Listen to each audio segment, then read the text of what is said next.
कचरा प्रकल्प पुन्हा एकदा वादाच्या भोवऱ्यात अडकला आहे आणि यावेळी प्रश्न आहे तब्बल कोट्यावधी रुपयांचा। उरुळी देवाची येथे 500 मेट्रिक टन क्षमतेचा घन कचरा प्रकल्प उभारणार आहे। यात 300 टन ओला आणि 200 टन सुका कचरा प्रक्रिया प्रकल्प असणार आहेत। पण खरी मेक आहे ती निविदेत, कारण हे दोन्ही प्रकल्प वेगवेगळे न काढता एकाच ठेकेदाराला देण्याचा घाट घातला जातोय असा आरोप होत आहे। आता प्रश्न असा, दोन स्वतंत्र निविदा काढल्या तर जास्त कंपन्या स्पर्धेत येतील, दर कमी होतील आणि पुणेकरांचे पैसे वाचतील, मग एकच निविदा का? याआधीही असाच प्रकार बायोमायनिंग प्रकल्पात झाला होता।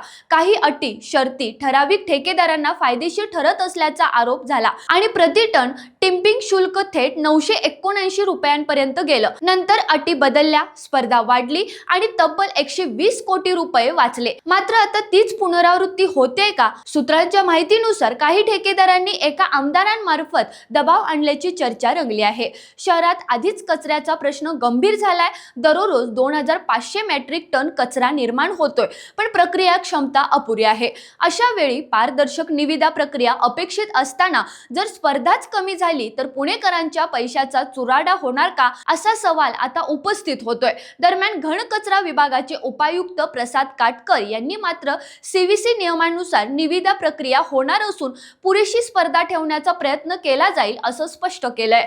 आता पाहायचं प्रशासन खरंच पारदर्शक दाखवणार का, की पुण्यात पुन्हा एकदा कचरा घोटाळा चर्चेत येणार। रोकठोक महाराष्ट्राला सबस्क्राईब करा आणि बेल आयकॉनवर क्लिक करायला विसरू नका।